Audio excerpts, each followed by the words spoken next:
Olá, pessoas! Tudo bom? Hoje vamos falar um pouquinho, vamos nos aprofundar mais sobre o tão falado, que falo tanto em vários vídeos, sobre o teatro realista e naturalista.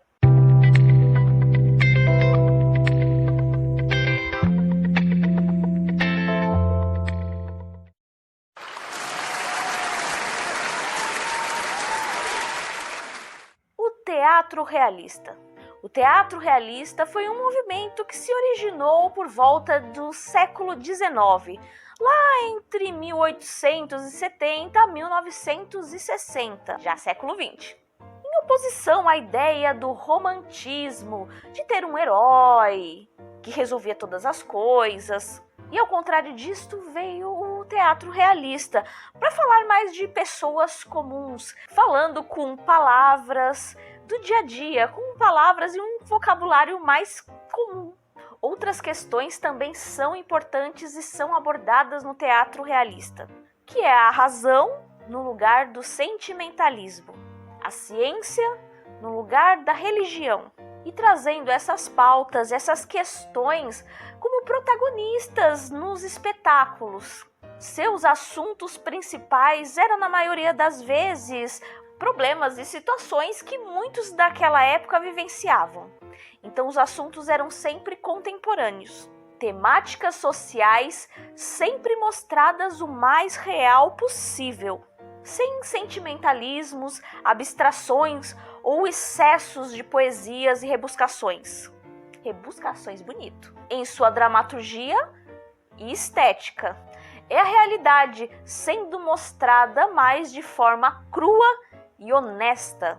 A estética da montagem dos cenários e a elaboração de figurinos eram baseados em situações e lugares reais, onde, por exemplo, de fato, uma sala tinha móveis comuns para pessoas comuns, sem aquele enfeite todo, aquele glamour, aquele excesso de coisas que não coincidia com a realidade das pessoas daquela época, pelo menos não da maioria das pessoas.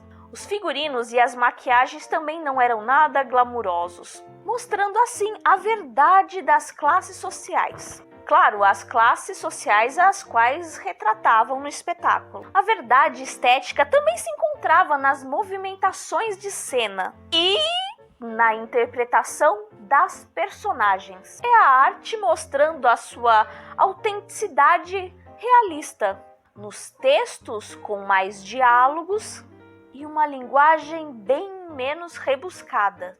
O teatro burguês sendo mostrado dentro das suas realidades, em assuntos como dinheiro, família, relacionamentos familiares. E depois, uma visão também desta burguesia que retratava a exploração do trabalho e situações precárias vividas pelos trabalhadores. O realismo, como um movimento artístico mesmo, como um todo, tinha a ideia de pôr fim à ideia do romantismo e dar voz e protagonismo às pessoas comuns e de forma não idealizada, mostrando assim as fraquezas e questões humanas de forma mais clara, mais crua e criticando várias questões sociais de sua época. Então sim, muitas das temáticas do teatro realista falavam sobre relações humanas, os relacionamentos humanos e seus conflitos psicológicos, mostrando a sociedade e os costumes de seu tempo.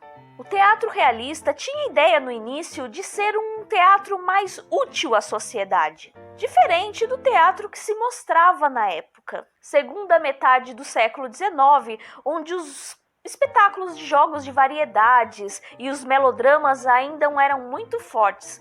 Vejam bem, e vou deixar bem claro, não que um seja melhor que o outro, mas era a ideia daquele tempo.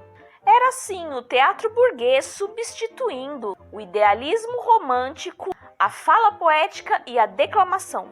E uma das mais importantes e inovadoras escolas de artes daquele tempo foi exatamente o Teatro de Arte de Moscou, do diretor Konstantin Stanislavski. E é neste teatro que surge todo um novo sistema de interpretação, que depois se espalha pelo mundo. Mas sobre Konstantin Stanislavski e outros autores do realismo, eu vou ficar devendo para um próximo vídeo, porque tem bastante coisa, bastante conteúdo disso. No teatro realista se pregava a atenção e a fidelidade máxima ao real. E o real era considerado aquilo que era percebido pelos sentidos, com observações e comprovações, sem nenhuma abstração.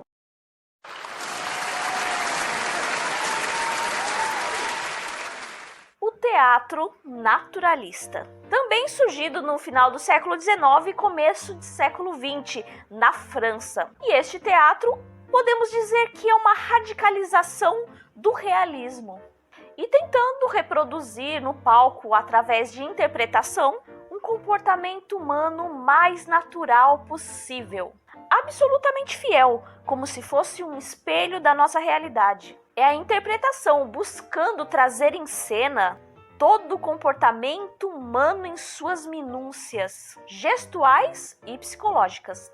Os cenários eram sempre minimalistas. Para Émile Zola, precursor do naturalismo, os princípios básicos de uma peça são tornar grande, tornar verdadeiro, tornar simples. E o naturalismo, sim, foi muito influenciado pelos estudos de Darwin, onde as ações dos personagens são explicadas através de seu ambiente, determinando assim o seu comportamento. O método de interpretação e encenação surge em oposição aos expressionistas, que futuramente vai influenciar muito do cinema e da TV. Além de ser uma exacerbação do realismo, o naturalismo ainda possui algumas características bem específicas. Descrição minuciosa da natureza, mostras de aspectos desagradáveis e bastante cruéis da vida, e o artista sendo como um investigador em seu laboratório. Muitos dos diretores naturalistas faziam questão de uma encenação, de uma montagem cênica com adereços, figurinos, totalmente reais. Alimentos, bebidas, tinham que ser verdadeiros. E foi neste momento também que foi introduzida de fato a quarta parede. Vocês lembram da quarta parede? Já falamos sim da quarta parede neste vídeo. Este vídeo aqui, que vocês vão procurar lá na playlist para dar uma olhadinha de novo se tem alguma dúvida, ok? Então é isso, pessoas. Esse é apenas um resumo do que é o teatro realista e naturalista. Se você quiser se aprofundar um pouquinho mais sobre esse tema, você tem que pesquisar, você tem que estudar e ler muito livro, ok? Mas vamos falar um pouquinho mais sobre teatro realista, naturalista, seus autores. Vamos falar bastante também de Konstantin Stanislavski e outros aspectos desses teatros. Mas isso fica para as próximas aulas. Então, se você assistiu até aqui este vídeo, você vai colocar aqui embaixo nos comentários para mim a palavra minimalista. Esse vai ser o seu presente para essa aula. Coloca aqui, em vez de presente, minimalista. Para ver se vocês assistiram mesmo esse vídeo até o fim. Não deixe de se inscrever neste canal, dar o seu like, compartilhar com todos os seus amigos que gostam de teatro, que gostam de aprender. Nunca deixe de estudar. Muito obrigado por me ouvirem falar até agora. Até a próxima aula, até o próximo vídeo. Um abraço. Tchau!